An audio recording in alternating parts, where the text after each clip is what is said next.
I'm going to be frank with you all. I am worried about the Islamic takeover of the UK, and I can already hear the leftists screaming racism and accusing me of being a racist. Islam is not a race. Let me say that again. Islam is not a race. It is a religion. It is a belief system. It is something that people choose to believe. Here I have a video of Asim al-Hakim, an Islamic imam, a representative of Islam, talking about jihad. So let's go. This was found at the time of the Prophet ﷺ, and it's found until today.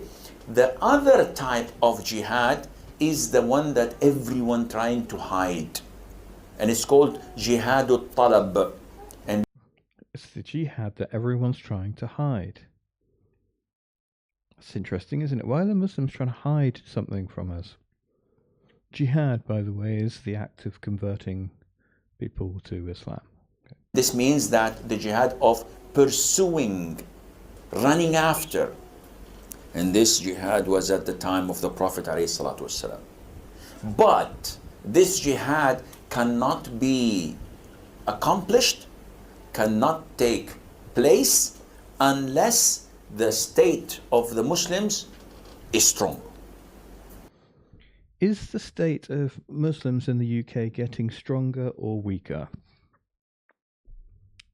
In the future, if the state of Islam in the UK continues to grow, will it become strong enough for this to happen? How likely is that, do we think? If you don't have a strong Muslim country, who can they pursue or attack? No. Stay where you are.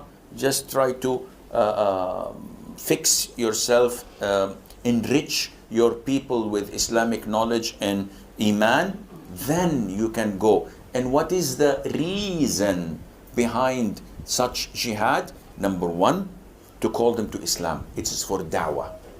The jihad is only for da'wah. That is why when Muslims go and conquer the adjacent country, what do? We kill them all? No. The Prophet says, the first thing you do is call them to Islam. Are you listening to what he's saying? This is just jihad, you know. That's why when we conquer an adjacent country, we tell them to convert to Islam, okay?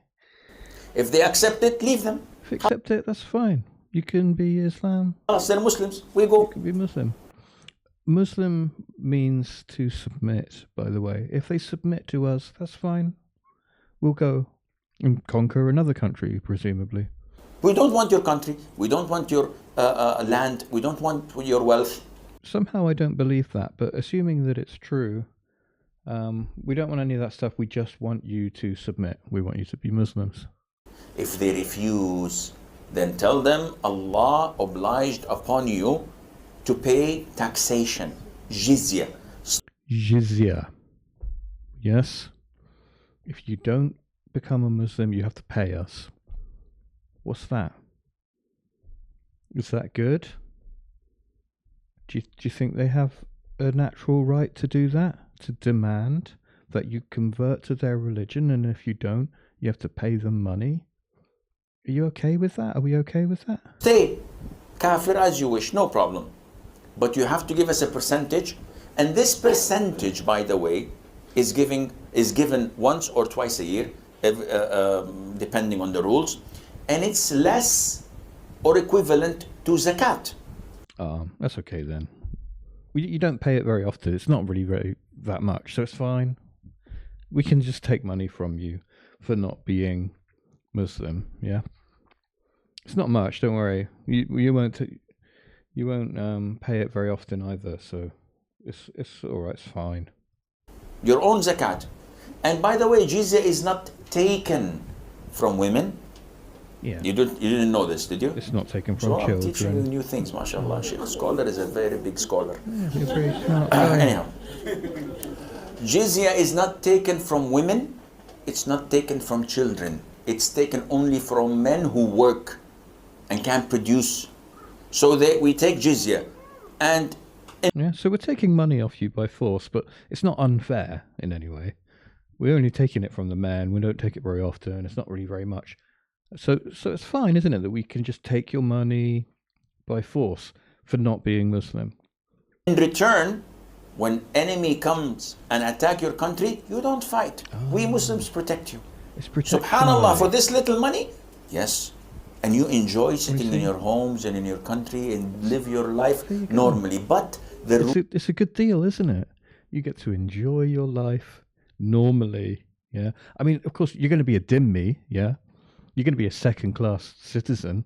People will spit on you in the streets. You won't be able to get a decent job because you're a dhimmi. You're not a Muslim. You're a non-Muslim. You have to pay us money. You have to pay the jizya. But you can live aside from that. You can live a normal, happy life where we protect you. ruling is for Sharia. So you do not open nightclubs. You do not. The ruling is for Sharia. So you do not open nightclubs. You do not drink. fornicate in the You streets. don't You do not. fornicate in the street because, if you didn't have Sharia, people would just be having sex in the street.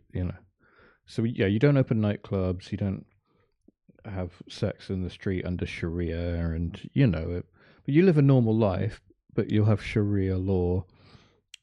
So yeah, no nightclubs, no sex in the street.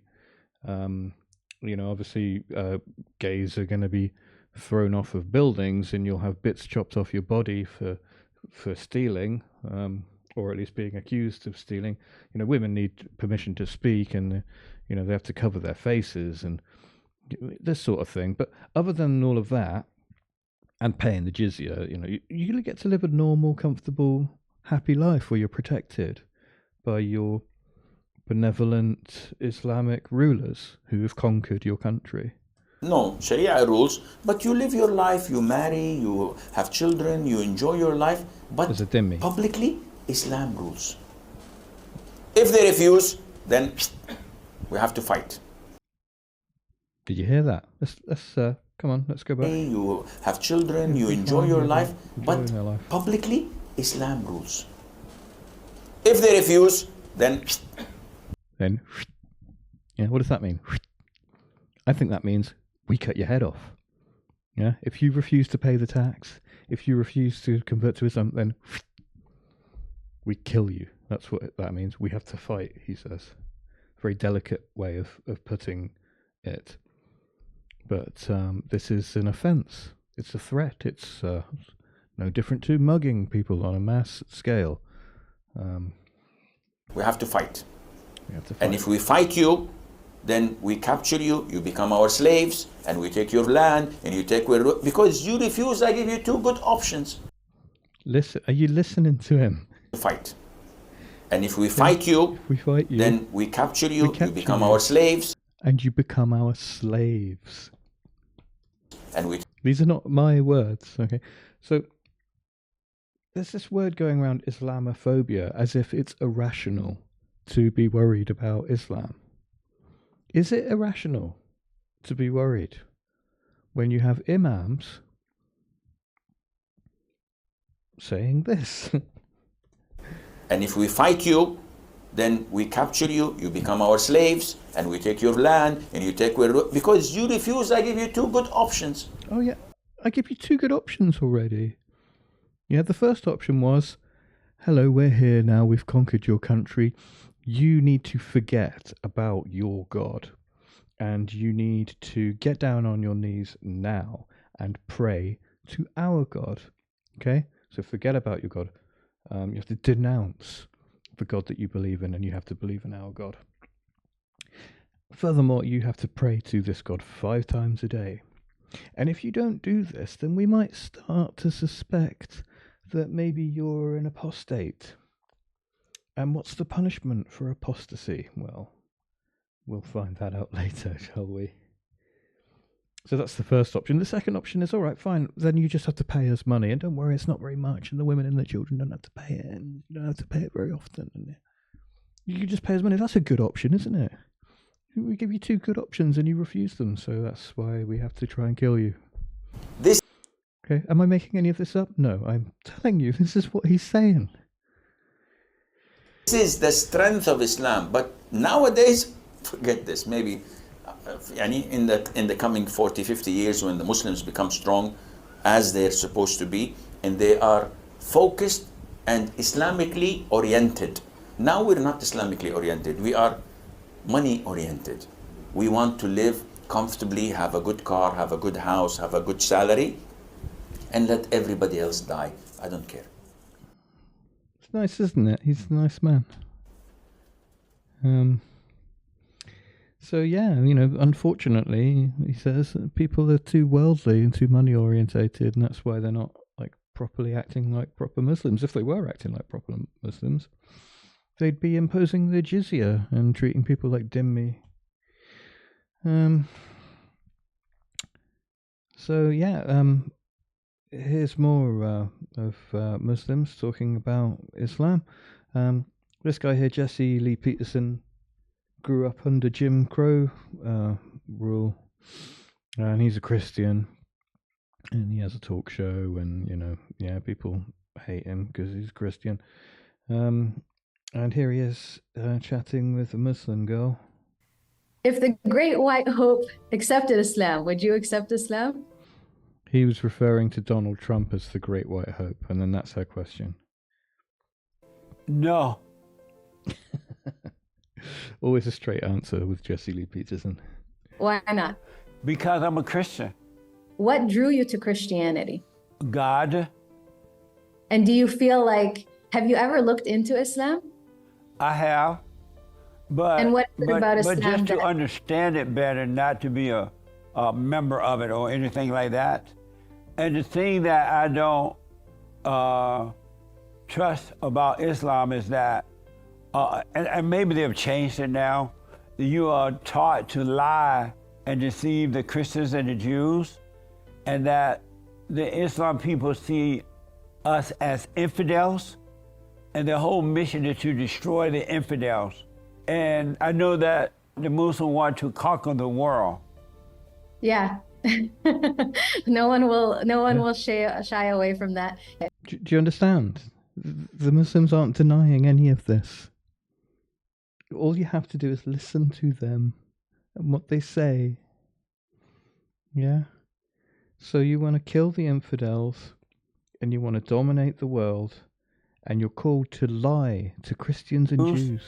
And that when he says about that, Islam is that, and maybe they've changed it. He's being charitable as well. Maybe they've changed, Now, but you are taught to lie and deceive the Christians and the Jews. And look at she and nods. That yeah, the Islam people see us as infidels, and their whole mission is to destroy the infidels. And I know that the Muslims want to conquer the world. Yeah. No one will shy away from that. Why do you want to conquer the world? Why do you want to conquer the world? Great question. So yeah, let's move on. Maybe you've seen this guy. This is some cultural enrichment from our current government. This is in the UK right now. As you're no doubt aware, we have what we're referring to as migrant hotels, which are almost entirely full of Muslims. And here's one of them. Why do you want to hear my story? I'm not here to tell a story, I'm here to rule. Fucking rule. To rule? I'm here to rule. To rule you, to rule Trump, to rule Elon Musk, to rule Netanyahu, to rule Jews. Okay. Yep. Right, that's with that attitude. What a strange thing to say. It's a very poor attitude. You're a great guest. You're a great guest in this country. No. You're a great guest. What guest? Yeah, so you're a guest here, and you're saying you want to rule us. This is my land. Is it? Is it? Okay, got it. Okay. Like, Millions and millions of people are our responsibility. Sorry, say that again. Do I even need to show any more of this? Yeah. listen to what they're saying. He's just coming saying, yeah, I've come here to rule. I've come here to rule you. Okay? Just like I'm called to by my imams and by my holy book. Right? If you want to know what Islam is about, listen to what the Muslims actually say. And you might say, well, you know, not all Muslims are like this and they don't always talk about this stuff. Okay, that's true. Does that mean that it's not a problem? So I want to find this short here. As Muslims, earlier I was talking about the punishment for apostasy. So an apostate is somebody who becomes a Muslim and then decides they don't want to be a Muslim anymore. Okay, let's watch. we have a right to bring up our children in accordance with our beliefs, which have served us over the centuries well. I bring that child into this world, I educate him, I give him everything. I know that's going to make him a better human being. Do you teach them that apostates should be punished? You may not share that, but that is my religion. What you teach the children will happen to them if they give up the Muslim faith. Well, let's bring the debate back into Britain. What is the penalty? Look at that, look at that. You see, he's trying to skirt around the question. Well, let's bring the debate back into Britain. If a child is born... Okay, and Richard Dawkins is having none of it. What is the punishment for apostasy? That is his question, and he will not rest until he gets an answer. Back into Britain. What is the penalty for apostasy? If a child is born into a family given a certain religion, as they grow up, they learn about other religions. It does not prevent me from being open to other religions. I, in fact, have come to this country and chose to put the veil on. What is the penalty for leaving the Muslim faith? To be honest, I cannot back that point up. Dr. Mukadam, what is the penalty for apostasy? And, before you very well know, if it's an Islamic country, then the Sharia is very clear. Apostasy is dealt with the death penalty. Thank you. That's all I want to hear. But what, as Muslims, okay, we have a right.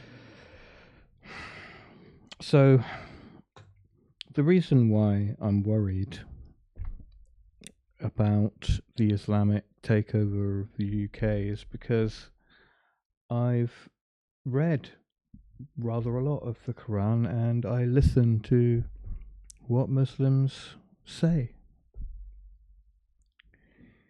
So there you go. I can't put it any more plainly than that. If you're not convinced by this as an argument, then nothing will convince you. Somebody comes into your country and says that I want to rule your country. I've come here to rule. You know, the enemies are not at the gates anymore. They're in the castle walls. They're here. And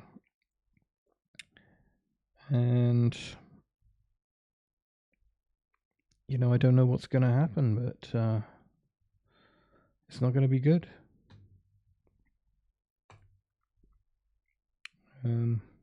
Either we capitulate, submit, and turn Muslim, or something rather ugly is going to happen here.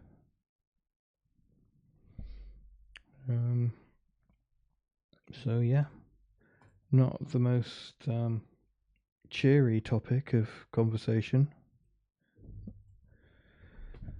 And maybe that's why we've avoided having this conversation for so long. But as far as I'm aware, Britain is approximately 1/3 Muslim right now. And the Muslims are having more children than we are. So I think by about 2060, it's a very real possibility that the Union Jack will become black, white, green, and red. Okay. Well, I'd like to finish on a cheery note, but I don't think I have one. Write in the comments below what you think about this. And I'll see you next time. Thank you very much. Goodbye.